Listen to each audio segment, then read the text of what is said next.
Hi guys, welcome to a new edition of the Top 10 PPC News of May 2026 from the 15th to the 22nd. I'm Gianpaolo Lorusso, the founder of ADworld Experience, and we are talking about this week about Google Ads, news and comments from Google Marketing Live 26, new AI attributes in the product feed,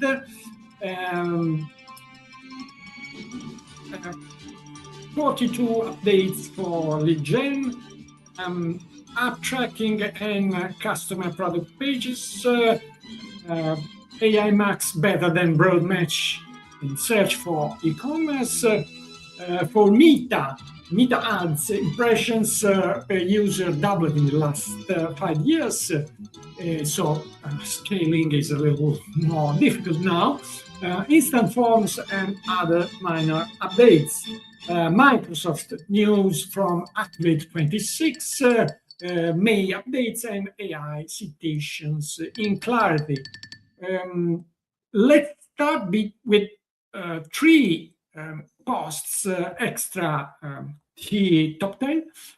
The first one is by Arpan Banerjee, who is sharing the fact that GA4 will have a sort of budget planner, cross-platform budget planner, in which you can also upload cost data for third parties platforms, have some forces for results. So a very nice way for Google to have conversion data from other platforms.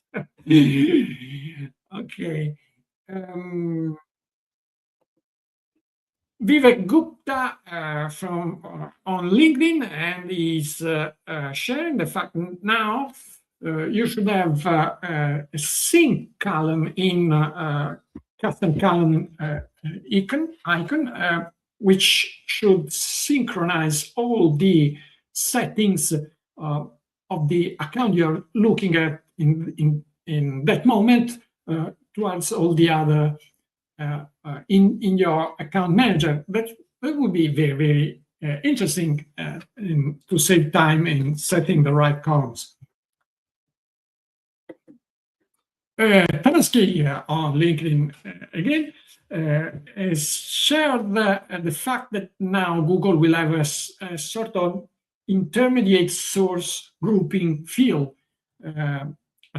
attribute. Now you have only source and media, but you will have also sort of grouping of these sources. So Facebook, Instagram, for instance, will be under Meta in this group field, and this, of course, will make more simple to look at different platform results. But let's start with the news number 10 of this week. It comes from WorldStream.com, and Susie Marino is sharing the update of their benchmark, Google Ads benchmark, with last year data, and they are sharing the click CPCs, click-through rates, conversion rates, and cost per leads in 23 industries. The news number 9 is by AJ Wilcox. It's a video on LinkedIn, and he's sharing the most common and expensive errors in LinkedIn in setting LinkedIn campaigns. News number 8. It comes from Andrew Locke on surveyrevenue.com, and he's explaining why, in his opinion, AI Max will replace completely broad match search campaigns for e-commerce projects. And it's a very nice post to read. I suggest you to have a deep read. News number 7. David Vargas on LinkedIn again is sharing real data from 2 different campaigns, concluding that the custom product page is not a good gate to have data, conversion data for app promotion campaigns. And if you ever read to this post, you will understand why immediately. The numbers are very, very different from the real ones coming from the platform, even considering that platform are, of course, overrating their results. News number 6 came from Italy, from Google Ads blog, and is by Jenny Marvin. She's sharing all the news in LeadGen industry that are available or will be available shortly in Google Ads. So if you're doing LeadGen, that's a very interesting grid. News number 5.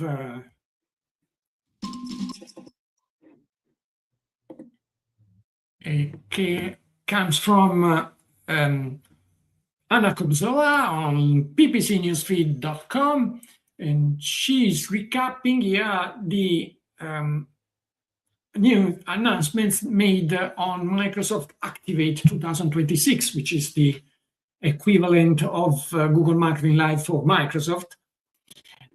And yeah, I'm grouping it with the product announcements of May 2026 for Microsoft again, and with an interesting announcement underlined by Navarre Hopkins about the fact that now in Clarity, Microsoft Clarity will be shown all the AI citation in Copilot, of course. So it would be an interesting tool to understand how and how much your website is visible in AI overviews.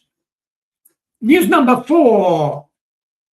It's by John Loomer on johnloomer.com, and he is sharing here his first impressions on ChatGPT Ad Manager during his first week on the platform. So first testings, and the instant form creation in Meta, and other updates which we have talked about before last week. So the expansion of the retain period for purchasers and other smaller updates. News number 3, the volume. The third most important piece of news is by Anna Kobzova again, and she's reporting here the fact that now you can have some AI fields specifically designated to let AI understand the interaction between your products. Of course, these are optional, but they are very useful for all AI. That's for Google, of course, but they will be probably acquired by all of them, and so this setting could be the new standard for e-commerce. News number 2. It's a post. It's a very nice post by Peter Quadro on LinkedIn, and he is explaining that from 2020 to 2025, the number of impressions in Meta is increased by 200%. So while the users base is only growing by 38%, and especially in less mature market, so in Asia. That's why now it's more difficult than ever to scale your meta ads campaign, because people has been literally bombed with ads, so users are on more or less the same, but the level of attention is even decreasing rapidly.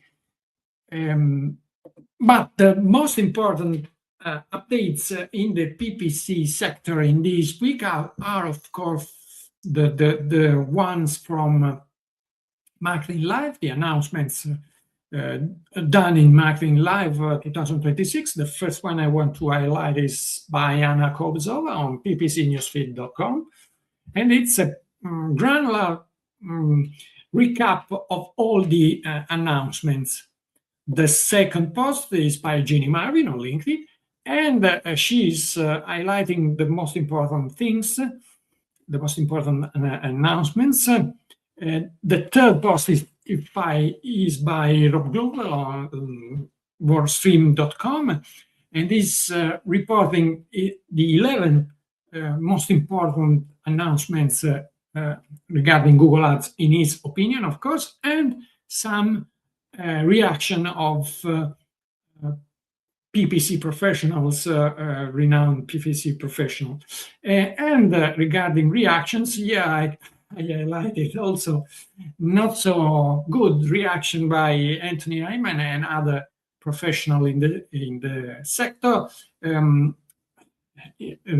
confronting with Neil Patel introductions, and another post in this thread is by Manuel Lodi, who first highlights the most important updates, and then said, okay, that will be it's okay to say, okay, we are good, but half of the time repeating it by Google, it's something they probably would have done better not doing. The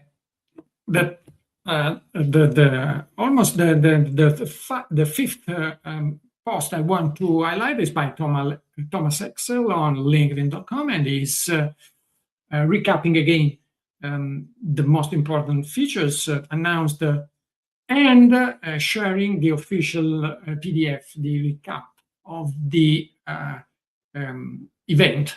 And I would like to close with a post by Frederick Wallace on LinkedIn again.